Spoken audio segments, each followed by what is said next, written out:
लगातार आपको डराने के लिए, क्योंकि 20 साल की इतनी निकम्मी सरकार है। इस देश में जो सबसे गरीब प्रदेश अगर है तो बिहार है, सबसे कम आय है तो बिहार है, सबसे ज्यादा पलायन 3 करोड़ है तो बिहार है। आप बताइए, ये 20 साल से नीतीश कुमार जी जो मुख्यमंत्री थे, आधार किसने बनाया? ये बकवास तो कर रहे हैं आप लोग, कृपया समझ लीजिए इन लोग का बकवास। 20 साल से नीतीश कुमार है, आधार ये बना रहे हैं और आरोप हमारे ऊपर लगा रहे हैं। जब वही हुआ वही रोजगार लेने जाता है तो उस पर लाठी चार्ज होती है, ऐसा क्यों? बार बार पेपर लीक किया जाता है, ऐसा क्यों? हद तो ये है सर, 12वीं क्लास का हरियाणा में पेपर इंग्लिश का लीक हुआ सर, क्या गवर्नमेंट इसको रोक नहीं सकती क्या? ये दोनों पक्ष और विपक्ष वाले बिहार के सबसे बड़े घोटाले को भूल गए, और बाकी लोग भी। सृजन घोटाला जो कि 1700 करोड़ का था, आज तक क्या हुआ उसका कोई नहीं जानता है। अभी तो 71,000 घोटाला जो सीएजी का रिपोर्ट नहीं मिल रहा था, हिसाब किताब उसका तो अभी पता नहीं है। पेपर लीक, ये बोलते हैं ना कि पेपर लीक। सुनिए, 2017 में सिपाही की भर्ती में पेपर लीक, इन्हीं की सरकार, डबल इंजन। अगर आप ईमानदारी से साफ सुथरा चुनाव चाहते हैं, अगर ईमानदारी से आपकी वोट जो है, तो आप बताइएगा कि डुप्लीकेट सॉफ्टवेयर क्यों नहीं इस्तेमाल कर रहे हो? सीसीटीवी को कानून बदल करके क्यों आपने 45 दिन उठा दिया? आपने क्यों इलेक्शन कमिश्नर को कानून के बाहर कर दिया कि आपके ऊपर कोई कार्रवाई नहीं होगी? लूटो, बर्बाद करो, देश को डुबा दो। A few moments later. तो चलिए शुरू करते हैं। अब आपसे पूछना चाहता हूं कि ये जो है इतने 56 इंच के छाती वाले सिर्फ 2000 लोग को जो है डिपोर्ट किए। देखिए, सुन लीजिए इन लोग के बकवास जो है, घुसपैठी। 10 साल से प्रधानमंत्री जी और अमित शाह जी, 10 साल से इनकी सरकार चल रही है, 11वीं साल। थोड़ा माइक ऊपर कर। कहां से आ रहे हैं? अगर आप बीएसएफ आपके अंडर है, 11 साल से आप घुसा रहे हो क्या? ये गड़बड़ है बाबा। तीसरी बात नहीं, और इंटरेस्टिंग है, क्योंकि इन लोग के जो झूठ बोलने का कोई सीमा नहीं है। मुद्दा ये है, अच्छा एसआईआर के बारे में, आप बच्चे लोग, एसआईआर के बारे में क्या कहा गया था कि घुसपैठी को निकालना है। 390 लोग सिर्फ आइडेंटिफाई हुए नॉन सिटीजन्स, उसमें से 66 मुस्लिम, बाकी हिंदू जो नेपाल के थे। ये इनकी रिकॉर्ड है। लेकिन धर्म के नाम पर लगातार आपको डराने के लिए, क्योंकि 20 साल की इतनी निकम्मी सरकार है। शाबाश। इस देश में जो सबसे गरीब प्रदेश अगर है तो बिहार है, सबसे कम आय है तो बिहार है, सबसे ज्यादा पलायन 3 करोड़ है तो बिहार है, सबसे ज्यादा अपराध, ये बोलते हैं कि गोली चल रही है, गोली तो पटना में रोज चल रहा है, रोज पटना में चल रहा है। खेमका साहब क्या हत्या हो रहा है, अपहरण हो रहा है, तो आंकड़े निकाल के बताना पड़ेगा, लेकिन आंकड़े से आप लोग हो सकता है कि बोर हो जाए। लेकिन सबसे ज्यादा महिला का अपहरण देश में बिहार। यही नहीं, अभी और सुनिए, सबसे ज्यादा पर 1 लाख पर जो हत्या बिहार। इंपॉर्टेंट चीज है। और ये बोलते हैं वोट के बारे में, वोट चोरी के बारे में। ये बताइए, राकेश सिन्हा जी, नागेंद्र कुमार, ओझा जी जो दिल्ली कांग्रेस के हैं, मनोज मिश्रा, ये कह रहे हैं आपको कि कानून कुछ नहीं कर सकता, हम 2 जगह वोट डालेंगे, हम ट्विटर में डालेंगे, फेसबुक में डालेंगे, और इलेक्शन कमीशन चुप। 2 जगह अपने वोट, इनके सांसद साथी सही पकड़े हैं। एक एमपी होकर के बोलती कि हम पैतृक गांव चले गए थे। अब वो नहीं है सांसद। नहीं, लेकिन मेरा अंजना जी, एक सेकेंड, हाँ। आप बताइए, अगर आप ऐसे हरकत करते तो आपके ऊपर केस होता, क्योंकि भाजपा है और ये तो ऑफिशियल है। बाकी आंकड़े वोट चोरी के बारे में तो चर्चा होगी, क्योंकि आज ये समय नहीं है। लेकिन हम आपसे जानना चाहते हैं, बच्चे लोग, सब लोग से, यदि आप 2 जगह वोट डालते तो आप क्या आप जो है डंके के चोट पर बोलते कि कुछ नहीं होने वाला है? क्योंकि ये भाजपा ने ठान लिया कि देश के संवैधानिक संस्थान को बर्बाद करके चोरी से चुनाव जीतना है। बात तो सही है। आप जीतिए, आराम से लड़िए, कोई दिक्कत नहीं है। बट इंपॉर्टेंट चीज क्या, 20 साल का आंकड़े तो बताइए। चलिए जब आप बताइए, 20 कितने साल लोगों का को हिसाब डिपोर्ट दो। किया? दोनों बात का कितने जवाब। लोगों को डिपोर्ट? पहली बात देखिए, चोरी कर अजय रहे जी को यहाँ आके झूठ नहीं बोलना चाहिए। राकेश सिन्हा जी ने और हमारे बाकी लोगों ने बहुत साफ किया कि वो फरवरी के महीने तक उनका वोट दिल्ली में था, यहां से उन्होंने बाकायदा टेक्निकल प्रोसेस के द्वारा अपना वोट डिलीट करवाया, और अब बेगूसराय में उन्होंने कहा सिर्फ मेरा एक ही जगह वोट है। तब प्रॉब्लम आती जब 2 जगह वोट हो। यहां तो 2 जगह वोट तो छोड़िए, 2-2 नागरिकता के भी सवाल उठते रहे, वो एक अलग विषय है। ये चुप है। मगर मैं बताना चाहता हूं 20 साल में क्या हुआ है। 20 साल पहले बिहार की प्रति व्यक्ति आय 6,900 रुपए थी, आज 69,000 है। बिहार का बजट 23,000 करोड़ था, आज 3,17,000 करोड़ है। बिहार में इलेक्ट्रिसिटी कवरेज 22% पॉपुलेशन के पास था, आज 100% पे है। इलेक्ट्रिसिटी पटना शहर में 4-5 घंटे 6 घंटे आया करती थी, आज 23 से 24 घंटे आती है। झूठ बोलो, बार बार झूठ बोलो। जनता को खबरदार रहना है कि कहनी है एक बात मुझे इस देश के पहरेदारों से, संभल के रहना अपने घर में छिपे हुए गद्दारों से। देखिए यार, पहली बात है अच्छे मीठे तरीके से बोलना। आप बताइए, ये 20 साल से नीतीश कुमार जी जो मुख्यमंत्री था, आधार किसने बनाया? ये बकवास जो कर रहे हैं आप लोग, कृपया समझ लीजिए इन लोग का बकवास। 20 साल से नीतीश कुमार है, आधार ये बना रहे हैं और आरोप हमारे ऊपर लगा रहे हैं। यही नहीं, अभी और सुनिए। सबसे बड़ा खेल तो यही, आप समझ नहीं पा रहे इन लोग का खेल। 20 साल से वीरचंद तो यही जो है, ये जो है जयचंद और मीर जाफर का तो ठेकेदार तो ये है, क्योंकि 20 साल से आपने आधार किसका बनाया?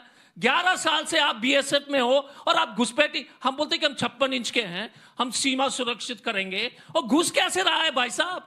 कितने दिन तक खींचते रहोगे? कितने दिन तक ये जो है? नहीं, एक मिनट, नहीं, वन सेकंड, एक सेकंड सर, एक सेकंड। पूरा देश आगे बढ़ा है 20 साल में, ठीक है ना? यूपीए के सरकार में भी जिस तरह से औसतन आय बढ़ी, और अभी तो रुको, क्लाइमैक्स अभी बाकी है। आप कहते हैं कि जब इतना कम था इतना बढ़ गया तो पूरा देश का जो था, जब हम लोग सरकार में आए थे तो एवरेज इनकम 60,000 के आसपास था, हमने जो इसको जो है 1,20,000 के आसपास ले गए थे। इश्यू ये नहीं है, एक मिनट, जो भी होगा, मेरा इतना कहना है कि सुधांशु भाई, अब रोना धोना बंद करो यार। 20 साल से तो बिहार में थे, 10 साल से तो कब रोना जो है, कब कितना जो भूत दिखाते रहोगे? अपना हिसाब दो कि 4 करोड़ लोग क्यों प्लान कर रहे हैं छठ में। ये लोग बोलते हैं ना 2%, आप बताइए इनका गणित कैसा है? 14 करोड़ की आबादी, बात तो सही है। 1.5 करोड़ का तो ट्रेन में इन्हीं के मंत्री बोलते हैं कि छठ में 1.5 करोड़ लोग पटना बिहार गए। तो कौन सी गणित है माइग्रेशन का सर, पलायन का? 1.5 करोड़, लेकिन ऑफिशियली अंजना जी 4 करोड़ के आसपास है, क्योंकि अगर ट्रेन में 1.5 करोड़ गया था तो उसका दुगनी अगर आप उसको डबल कर दीजिए। हमारा इतना ही कहना कि सर एक हिसाब दीजिए, अगर आप बिहार के 1,500 एकड़ एक उद्योगपति को 1 रुपए में दे सकते हैं, जो गरीब प्रदेश है 7 रुपए पर यूनिट पर बिजली दे सकते हैं, और उसी यूपी में जहां पर आप बैठे हो 3.5 रुपए है। वाह क्या सीन है। बिहारी सबसे गरीब प्रदेश, इनकी सरकार डबल इंजन सरकार 7 रुपए गरीब बिहारी से लेगा। और तो और पोल्यूशन में बैठे ना सर, 1,500 एकड़ का पूरा पेड़ काटने, वहां पर सोलर प्रोजेक्ट था भागलपुर में, इन्होंने क्या किया? अपने मित्र को दिए, और फिर ढिंडोरा पीटेंगे देशभक्ति का।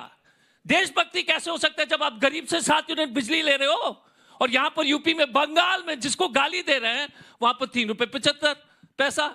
कुछ ना कुछ तो गड़बड़ जरूर है। मेरा सवाल बीजेपी से है। सर, आपने अपने मैनिफेस्टो में 1 करोड़ जॉब, गवर्नमेंट जॉब देने का वादा किया है, लेकिन जब वही युवा जब वही युवा नौकरी और रोजगार, जी, इन्होंने कहा है कि हर परिवार में गवर्नमेंट जॉब, मैनिफेस्टो में गवर्नमेंट, बीजेपी ने रोजगार तो जब वही युवा वही रोजगार लेने जाता है तो उस पर लाठी चार्ज होती है, ऐसा क्यों? बार बार पेपर लीक किया जाता है, ऐसा क्यों? हद तो ये है सर, 12वीं क्लास का हरियाणा में पेपर इंग्लिश का लीक हुआ, सर क्या गवर्नमेंट इसको रोक नहीं सकती क्या?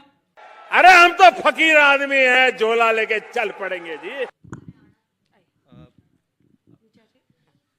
हेलो सर, मेरा नाम गौरव कुमार है। मेरा आप सबसे क्वेश्चन ये है कि आप सब इतने मैनिफेस्टोज पे आप बातें कर रहे हैं, लेकिन आपने एक बार भी आपने इंफ्रास्ट्रक्चर पे बात नहीं की कि मतलब कि कितने सारे ब्रिजेस हमारे बिहार में टूटते रहते हैं और कितना ज़्यादा स्कैम उसके अंदर होता है, और ना ये लीक पेपर्स हो गया या, और ये हमें हमेशा एक तरीके से एक झुंझुना पकड़ा रखा है कि सबसे ज़्यादा ब्यूरोक्रेट सिर्फ और सिर्फ बिहार से निकलते हैं ताकि आप अपना वोट बैंक बना सके।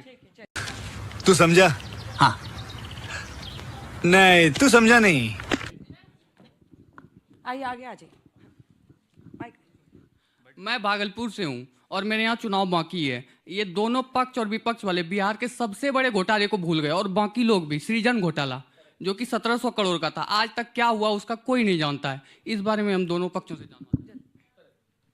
मेरा क्वेश्चन ये है कि आज जब बिहार में फर्जी वोटर लिस्ट में से फर्जी वोटर को हटाने की बात चल रही है और ईसीआई खुद फर्जी लिंकिंग और आधार कार्ड से जोड़ने की बात कर रहा है, तो विपक्ष से भेदभाव क्यों कह रही है? क्या विपक्ष पारदर्शिता से डरने लगी है? तिवारी जी आप शुरू कीजिए जल्दी से। यही नहीं, अभी और सुनिए। उसके बाद से देखिए ऐसा है, अभी घोटाले की बात हुई, सुधांशु जी बहुत कुछ बताए। अभी बीजेपी के नेता हैं, पूर्व केंद्रीय मंत्री, ऊर्जा मंत्री रहे श्री आर.के. सिंह जी, उन्होंने कहा बिजली में 61,000 करोड़ का घोटाला हुआ है। अभी तो 71,000 घोटाला जो सीएजी का रिपोर्ट नहीं मिल रहा था, हिसाब किताब उसका तो अभी पता नहीं है। और नए अब बीजेपी के नेता ने इतने बड़े घोटाले का आरोप लगा, सृजन घोटाला हो, मुजफ्फरपुर शेल्टर होम का हो, अस्मत लूटी गई हो बेटियों की, ये सारे जो पाप हैं, इसका पाई पाई का हिसाब इस बार बिहार की 14 करोड़ जनता ये डबल इंजन की निकम्मी नकारा खटारा नीतीश सरकार से लेने की। आप बताइएगा कि इलेक्शन कमीशन ने एक सॉफ्टवेयर था डुप्लीकेट वोटर्स का, हम यही पूछ रहे, छोड़ो हमको, छोड़ो इनके बातें, क्या डुप्लीकेट वोटर के सॉफ्टवेयर को इस्तेमाल करना चाहिए कि नहीं करना चाहिए? इस देश में इस्तेमाल करना बंद कर दिया भाई साहब। दूसरा, वीडियो निकाल दिया 45 दिन के अंदर, नहीं वीडियो नहीं दिखाएंगे, कौन डबल वोटिंग कर रहा है? हमारी गलती है क्या सर? हम ये नहीं कह रहे कि हम जीते या हारे, हम तो यही मांग रहे हैं ना कि ईमानदारी से चुनाव हो, उस पर भी आपत्ति। हम तो ये थोड़ी कह रहे कि हम गलत करें तो उसको जो हमको भी फांसी दे दीजिए। बट क्या बात है सर, क्या बात है सर, क्या बात, ये बात है। आप कह रहे हो कि सॉफ्टवेयर नहीं चलाएंगे, चेक नहीं करेंगे। कोई ब्राजील का लड़की आकर जो है 200 बार जो चेहरा जो है छाया हुआ है हर जगह। एक मिनट, 4 आदमी भाजपा का बोलते कि हमने वोट काट दिया और बिहार में जाकर वोट डाल दिया, तो हम तो ठीक ही बात, ऐसा थोड़ी होता है। पहली बात। दूसरी बात, इनको जो है सरकारी नौकरी पर बड़ी आपत्ति है। अदानी जी को ये जब प्रोजेक्ट मिलेगा तो 25,000 करोड़ का प्रॉफिट हर साल 25 साल के लिए, वो सस्ता है। लेकिन आपकी नौकरी, बच्चे की नौकरी सबसे महंगी चीज है। और पेपर लीक, ये बोलते हैं ना कि पेपर लीक, सुनिए 2017 में सिपाही की भर्ती में पेपर लीक, इन्हीं की सरकार डबल इंजन। 2019 और 20 में पुलिस सब इंस्पेक्टर की रिक्रूटमेंट में नंबर 2। नंबर 3 उत्पाद विभाग का पेपर लीक, 3, 4 बीपीएससी का पेपर लीक, 5 फिर से सिपाही का पेपर लीक। एक बार संतुष्ट नहीं हुआ, फिर से करा दिया। 2023 में अमीन का पेपर लीक, अमीन को भी नहीं छोड़ा भाई साहब, अमीन को भी नहीं छोड़ा। उसके बाद नीट में लेट देख लीजिए, अंडर ग्रेजुएशन के लिए 25 लाख, पीजी के लिए 70 लाख। ये तो आम चर्चा है बिहार के बच्चे से। ये क्या है? यही नहीं, अभी और सुनिए। अगर आप ईमानदारी से साफ सुथरा चुनाव चाहते हैं, अगर ईमानदारी से आपकी वोट जो है, तो आप बताइएगा कि डुप्लीकेट सॉफ्टवेयर क्यों नहीं इस्तेमाल कर रहे हो? सीसीटीवी को कानून बदल करके क्यों आपने 45 दिन उड़ा दिया? आपने क्यों इलेक्शन कमिश्नर को कानून के बाहर कर दिया कि आपके ऊपर कोई कार्रवाई नहीं होगी? लूटो, बर्बाद करो, देश को डुबा दो, कोई कार्रवाई नहीं। वह क्या सीन है